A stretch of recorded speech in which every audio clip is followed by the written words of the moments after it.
Thought we could put out the fire. But this isn't a fire. It's the end of everything.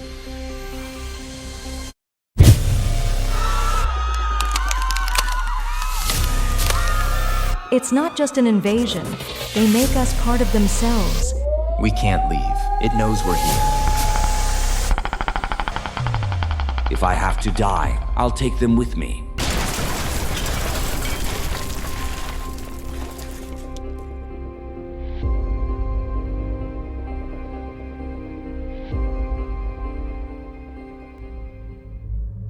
Los Angeles died screaming. The sky above the city was a roiling expanse of black smoke and fire, choking out the sunlight. Buildings crumbled like wet sand castles under the force of distant explosions, sending fiery plumes into the air. The streets below became a frenzied blur of chaos, cars abandoned in mid-escape, their windows shattered from the shockwaves. People ran, some barefoot and bleeding, their faces twisted in horror. Above them, something vast and alive moved through the sky. Elias Vega wiped sweat and soot from his brow as he gripped the side of the fire engine, trying to make sense of what he was seeing. The emergency calls had come in all at once. First reports of an explosion near the marina, then another downtown. No pattern, no logic, just fire and panic. The engine jolted to a halt near the collapsed overpass on 6th and Figueroa. Flames snaked up the wreckage like living things, and the air shimmered with heat. Elias jumped down and adjusted his helmet as the radio crackled. "Captain Vega, we've got civilians trapped under the southbound ramp," a voice said through the static. "Copy that," Elias responded. His voice sounded steady, but his pulse hammered in his ears.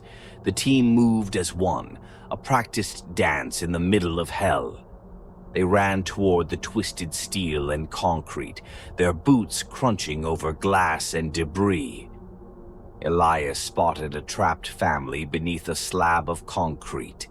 The parents shielding a small boy, their faces caked with ash.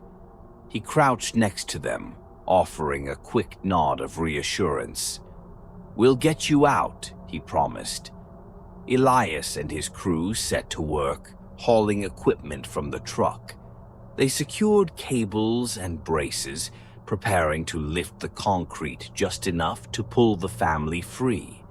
But as they worked, a strange hum began to pulse through the air. Low and resonant, it sent a chill down Elias's spine despite the heat. The hum grew louder, vibrating in his chest like the warning growl of some enormous predator. He looked up just as the sky tore open. A massive object, no, a being, descended through the thick clouds of smoke. Its surface glinted like obsidian, and yet it pulsed with an eerie bioluminescent glow. The thing was shaped like an elongated spearhead, its edges bristling with what looked like barbed tendrils. "Jesus Christ," someone whispered. The creature, or vessel, hit the ground a block away with a deafening impact that sent Elias and the others stumbling. A shockwave rippled outward, shattering windows and toppling streetlights. For a moment, there was silence. Then the pod began to move. Fissures split its glossy surface, and the tendrils writhed like awakened serpents. The structure unfolded in jerky, unnatural movements, revealing something inside. Elias squinted through the dust and smoke, his breath caught in his throat. It wasn't a machine. The thing that emerged was tall and humanoid in shape, but its body was wrong, an amalgam of sinew and bone encased in a translucent membrane that shimmered faintly. Its skin was stretched so thin that Elias could see the outline of shifting organs beneath, pulsing like veins filled with molten light. Its head was a nightmare, a splitting maw where a face should be, rows of serrated ridges vibrating with that same horrible hum. "Elias!" shouted Decker, his second in command. "What the hell is that?" Before Elias could respond, the creature moved. A tendril lashed out quicker than a whip. Decker barely had time to scream as the tendril pierced his chest. His body arched backward as if in seizure, his muscles convulsing violently. Elias watched in horror as the veins in Decker's neck turned black, spider webbing across his skin. His eyes bulged and his skin began to split. His torso swelled unnaturally, bones cracking beneath the pressure until his ribcage burst outward in a spray of dark fluid. The creature retracted its tendril, and Decker's remains crumpled to the ground, a pile of flesh that barely resembled a human. "Fall back!" Elias bellowed, his voice hoarse with panic. The other firefighters hesitated, frozen by the sight of their fallen comrade. The creature turned toward them, its maw vibrating with that terrible hum. Elias grabbed the nearest firefighter, a young woman named Reyes, and shoved her toward the truck. "Go! Now!" The creature lunged, but Elias grabbed an axe from his belt and swung with every ounce of strength he had. The blade bit into the thing's sinewy arm, black ichor spraying from the wound. The creature howled, a sound like a chorus of wet screams.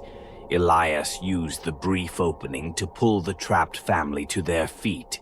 "Run!" he yelled. The family stumbled away, clutching each other. Behind them, the creature thrashed in pain but didn't stop. Elias could feel the air vibrate around him as the thing's hum intensified. A second creature dropped from the sky with a sickening thud, its barbed limbs splayed wide. Elias's mind raced, his instincts screaming at him to run.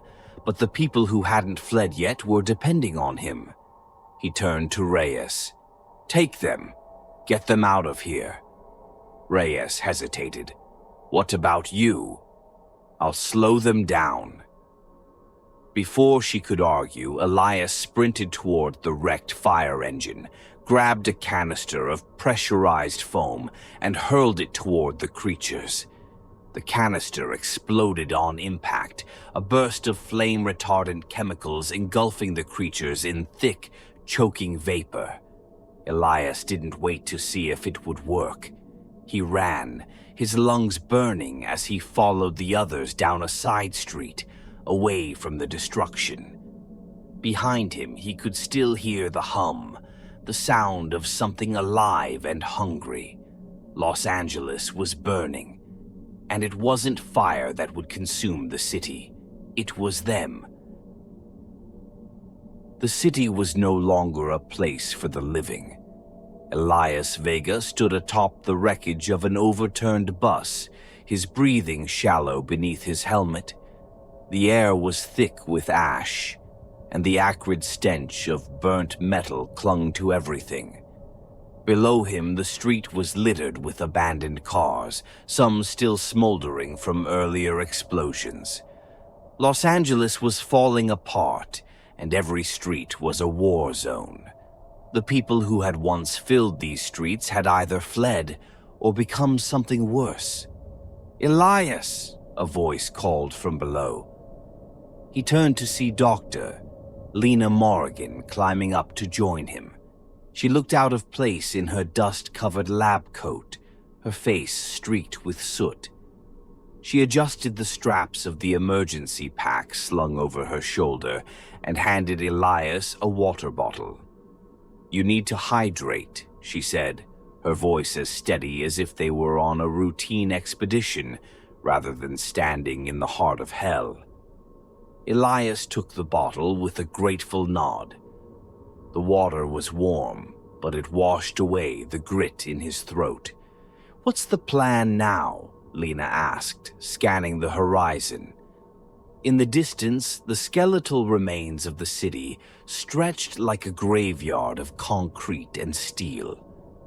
Fires burned in clusters across the hillsides, and strange bioluminescent streaks glowed faintly in the thickening dusk, a sickly reminder that the invaders were spreading. "We head east," Elias said. "There's a fire station near the river, Station 42. It's fortified. If there's anyone left, they'll regroup there." Lena nodded, though she looked unconvinced. "If it's still standing?" Elias didn't have an answer for that. All they had was hope, and even that felt thin. They climbed down from the bus and rejoined the small group of survivors, 9 in total. There was Reyes, the young firefighter who had survived the encounter at the overpass, a former paramedic named Dalton, an elderly woman clutching her terrier in one hand and a kitchen knife in the other, and several civilians who had followed them after escaping the downtown carnage. None of them looked like they should still be alive. "Stay together," Elias said. "Move fast, stay quiet." The group pressed forward, weaving between the charred ruins of buildings and stalled cars.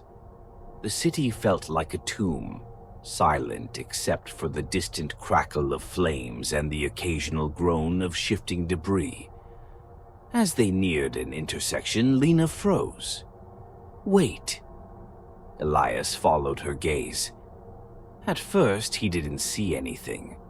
Then he noticed it, a mound of something in the middle of the road. It looked like a pile of bodies, but they were fused together in an unnatural way. Arms and legs intertwined like melted wax, faces half submerged in slick, fibrous tissue. The surface pulsed faintly, as though it was breathing. Reyes took a step back, her hand over her mouth. "What the hell is that?" Lena crouched, her expression darkening. "It's a hive spore." "A what?" Elias asked. Lena reached into her pack and pulled out a flashlight, shining it on the grotesque mass. "These organisms, they're not just killing people. They're changing them, repurposing them. I saw something similar during a deep-sea research project. We found a fragment of something alien down there, something dormant. I thought it was fossilized, but it wasn't. This is the same biological structure, only evolved." Elias stared at the writhing mass, a chill creeping down his spine. "Are they alive?" Lena stood slowly. "Not in the way you'd think. Their bodies are being broken down, turned into organic building material. It's like compost for the Hive." The group recoiled in horror. One of the civilians, a man named Grayson, gagged and stumbled away from the sight. Elias felt his muscles tense.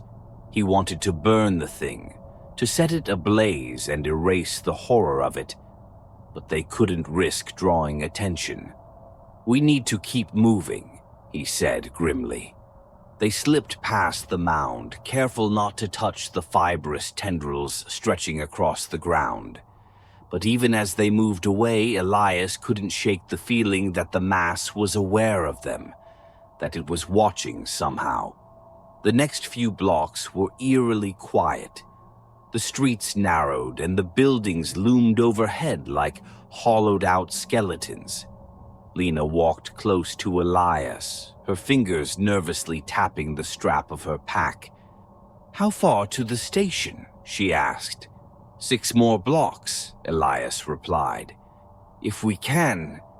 A sudden noise cut him off, a wet, tearing sound from one of the nearby alleyways. Elias raised his hand, signaling the group to stop. He motioned for Reyes to take the rear, then crept toward the sound with Lena close behind. At the mouth of the alley, Elias peered around the corner and immediately felt bile rise in his throat. A man was pinned against the wall by a thick, coiled tendril that had wrapped around his torso. His face was pale, his eyes wide with terror as the tendril tightened, his ribs cracking audibly. The thing holding him was partially hidden in the shadows, but Elias could make out its glistening carapace and the faint glow of its segmented eyes.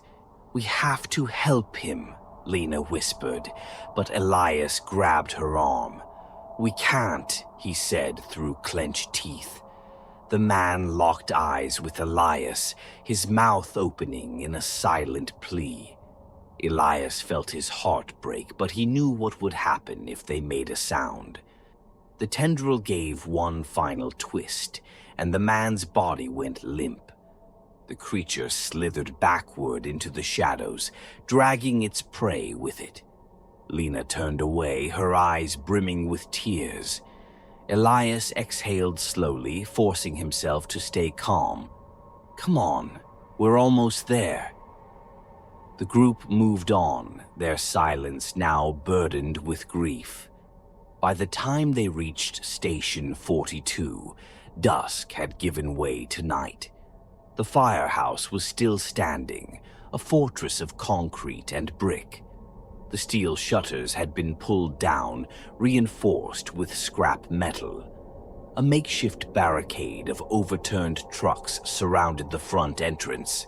Elias banged on the door 3 times, his knuckles aching from the impact.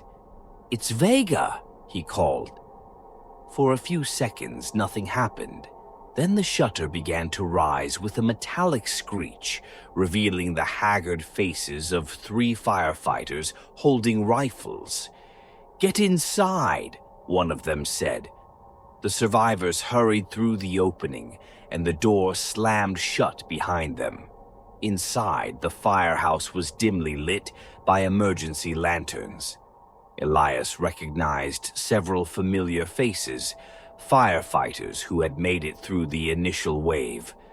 There were a few more civilians, too, huddled in the corner.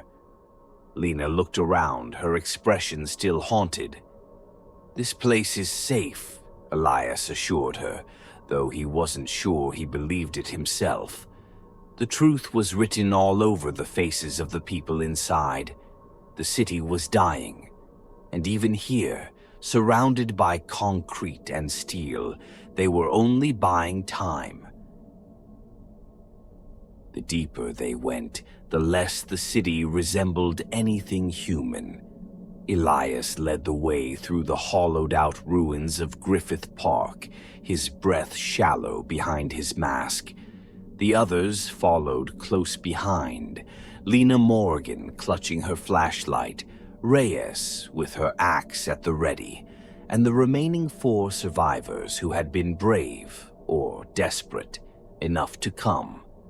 The moonlight was faint, but enough to cast long, jagged shadows across the cracked earth. In the distance, the ruined observatory loomed like a tombstone against the sky. They had left Station 42 just before dawn, armed with whatever supplies they could carry. Lena had been right. The alien signal was coming from beneath the observatory. If they could reach the neural core, they had a chance to destroy it and sever the invaders' hive mind. But as they neared the heart of the destruction, Elias felt something heavier than fear settling over him. The observatory's dome was split open, its telescopic roof peeled back like a shattered egg. The ground beneath it had collapsed, revealing a massive crater lined with bioluminescent tendrils. They writhed and pulsed, lighting the pit with a sickly greenish glow. The alien structure inside was enormous, twisting columns of bone-like material that stretched into a vast, living cathedral beneath the surface. Elias stared at the entrance to the Hive, a jagged tunnel that sloped downward into the earth. The air around it shimmered with faint heat waves, and a deep, resonant hum pulsed from within, vibrating in his chest like a second heartbeat. "Is that it?" Reyes asked, her voice barely a whisper. Lena nodded grimly. "That's it." Elias turned to the group, his face hardened by exhaustion and resolve. "We go in, set the charges, and get out. Stick to the plan." No one argued. There was no point. They descended into the tunnel, their boots slipping on the uneven surface. The walls were slick with an organic, resinous substance that glistened in the dim light. Elias tried not to think about what it was made of. The deeper they went, the louder the hum became. It was a sound that bypassed the ears and sank straight into the bones. A sound that made Elias feel small and insignificant, like an insect crawling into the maw of something vast and ancient. After several minutes of walking, they emerged into a massive chamber. Everyone stopped in their tracks, stunned by the sight before them. The core was enormous, an undulating mass of nerve-like tissue that pulsed with bioluminescent veins. It hung suspended from the ceiling by thick, sinewy tendrils that pulsed rhythmically, like arteries feeding blood to a heart. Around the core, grotesque columns rose from the floor, twisted spires of fused bone and flesh. Elias could see the outlines of human bodies trapped inside the organic pillars, their faces distorted in silent agony. "Oh my God," Lena whispered, horrified. "They're alive." Reyes clenched her jaw, trying not to look at the faces. "Let's just blow this thing to hell and get out of here." Elias nodded. "Dalton, Reyes, start planting the charges." Dalton, the former paramedic turned demolitions expert, knelt and began pulling the explosives from his pack.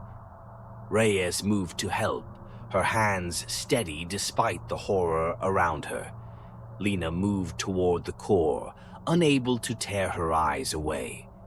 She pulled a small device from her belt, a handheld scanner, its screen flickering as it tried to process what it was reading. "It's alive," she muttered. "A single massive organism, this whole hive. It's all connected." Elias watched her warily. "What are you saying?" Lena looked up at him, her expression grim. "If this core dies, everything dies. The drones, the spores, maybe even the infection. This is their brain." Before Elias could respond, a low, guttural groan echoed through the chamber. The core shifted, its massive tendrils tightening like muscles. The hum rose in pitch, reverberating through the cavern. Something was waking up. "Reyes, hurry!" Elias shouted. Reyes and Dalton scrambled to place the last of the charges, their fingers fumbling with the detonators. The hum became a deafening roar, and the ground began to shake. One of the spires cracked open, spilling black ichor as a creature pulled itself free. It was massive, nearly 8 feet tall, with elongated limbs and a torso that seemed to be half bone, half muscle. Its face was featureless except for a gaping, vertical slit lined with jagged teeth. It roared, a sound that sent tremors through the walls. "Move!" Elias bellowed, raising his axe. The creature lunged. Reyes swung her weapon, slicing deep into its shoulder. But the creature barely flinched. A barbed tendril shot out from its back, impaling Dalton through the stomach. He gasped, blood bubbling from his mouth as he collapsed. "No!" Reyes screamed, but Elias grabbed her arm and pulled her back. Lena fired a flare gun she'd taken from the fire station. The flare struck the creature's torso and burst into searing light, causing it to stagger back with an agonized shriek. "Get to the detonator!" Elias yelled. Reyes stumbled toward the pack while Elias and Lena tried to slow the creature down. Elias swung his axe, embedding it into the creature's thigh, but the thing retaliated with a sweeping strike that sent him crashing into the wall. Pain exploded through his ribs as he struggled to get up. Lena grabbed a metal rod from the debris and stabbed it into the creature's side. Black ichor sprayed across her face, burning her skin like acid. She screamed but didn't let go. Reyes reached the detonator, her hands trembling as she activated the timer. "Charges are set," she shouted. The creature roared again, its tendrils thrashing wildly.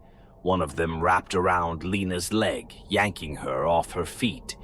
Elias forced himself to his feet, pain radiating through his body. He ran toward Lena, grabbing her arm and pulling with all his strength. The tendril tightened, pulling her closer to the core. "Go," Lena gasped. "You have to go." "Not without you," Elias growled, digging his heels into the ground. The core pulsed violently, the walls quaking as cracks split through the chamber. The countdown on the detonator ticked down. 15 seconds. With a final, desperate pull, Elias yanked Lena free. They stumbled toward the tunnel as the ceiling began to collapse. "Run!" Elias shouted. They sprinted toward the exit, the roar of the explosion chasing them. The charges detonated in a blinding flash, and the entire chamber erupted. Tendrils snapped like dying nerves, and the core split apart, spilling bioluminescent fluid in torrents. The creature screamed, a chorus of dying wails, as the hive collapsed. Elias and Lena burst out of the tunnel just as the ground behind them caved in. They fell to the earth, gasping for breath as the hive imploded, sending a cloud of dust and ash into the sky. For a long moment, there was only silence. Elias turned to Lena, who lay coughing beside him. She was alive. "We did it," she whispered, her voice ragged. Elias nodded, though the weight of everything they'd lost hung heavy in the air. The city still burned, but for the first time in days, the hum was gone. The hive was dead. But as Elias stared at the horizon, he couldn't help but wonder how far the infection had already spread, and if this was only the beginning. The world was burning around them, but it was the silence that terrified Lena the most. The collapse of the hive had buried the alien core in a mountain of twisted metal and flesh, but it hadn't stopped the spreading infection. Not entirely. The hum that had filled the air for so long was gone, yet the city remained unnervingly still, as though the creatures were regrouping, adapting to their severed link. The fires raged on the hillsides and the sky was stained red with smoke. Elias and Lena stood on a ridge overlooking what remained of Griffith Park. Their clothes were torn and bloodied, their faces caked with soot. The survivors who had made it out with them, Reyes and 2 civilians, rested farther down the hill, too exhausted to speak. Lena wiped sweat from her brow and looked at Elias. His skin was pale, his breathing shallow. The infection had spread farther since their escape. The veins along his neck and shoulder were dark and swollen, branching out like black lightning beneath his skin. He'd been fighting it for hours, but it was clear he didn't have much time left. "We have to finish this," Lena said, though the words tasted like ash in her mouth. Elias nodded, but he could barely keep himself upright. "What's the plan?" Lena knelt beside her pack and pulled out the last remaining canister of the experimental chemical suppressant she'd developed. The vial trembled in her hand. It was meant to slow the infection in small doses, but what she was considering now was unthinkable. "I think," she hesitated, unable to meet his eyes. "If I inject this directly into the heart of whatever's left of the core, it could neutralize the infection completely, stop it from spreading further. But someone will need to get close enough to do it." Elias understood immediately. He reached for the syringe without hesitation, his fingers brushing against hers. "No," Lena said, shaking her head. Her voice broke as she grabbed his hand. "You can't. You've done enough." Elias's expression softened, an almost impossible warmth in the middle of all this horror. "This is the only way," he said quietly. "You know that." Lena's throat tightened. "There has to be another way. We can figure this out. Together." Elias exhaled, his shoulders sagging. "Lena, I'm already dead." He gestured to the black veins spreading across his chest. "Even if we survive today, this thing inside me isn't going away." Tears stung her eyes. She knew he was right, but accepting it felt like defeat. "Promise me something," Elias said, his voice low but steady. Lena swallowed hard. "Anything. Promise me you'll keep fighting." He tightened his grip on her hand. "Don't let this place break you." Lena nodded, her vision blurred by tears. Elias smiled, a small, sad smile, and stood. He took the syringe and tucked it into the inner pocket of his jacket. "You're not alone," Lena whispered as he started toward the crater. He didn't look back. The ground crunched beneath his boots as he descended into the wreckage. The crater was vast and deep. The remains of the hive sprawled out like a carcass in the dim, smoky light. Charred tendrils twitched weakly, their connections severed but not entirely lifeless. Pools of bioluminescent ichor glowed faintly, casting an eerie green-blue light on the destruction. At the center of the crater, the remnants of the core still pulsed, a grotesque, partially collapsed mass of veins and nerve-like tissue. It was smaller now, shriveled, but Elias could feel the thrum of its dying heartbeat reverberating in the air. It wasn't dead yet. As he approached, the core stirred, sensing him. The tendrils quivered, then shot outward like whips. Elias dodged the first strike, but the second slammed into his side, knocking him to his knees.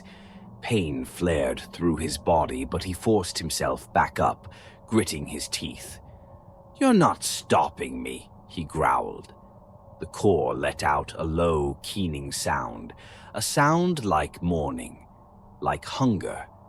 The tendrils writhed, twisting toward him again. Elias pulled a flare from his belt and ignited it, the red light cutting through the haze. He hurled it toward the core, and the tendrils recoiled, writhing away from the searing glow. Elias stumbled forward, closing the distance. His vision blurred as the infection pulsed in his veins, but he pressed on. He pulled the syringe from his jacket and jammed it into the core's central mass, pressing the plunger down until the suppressant flooded into the creature's tissues.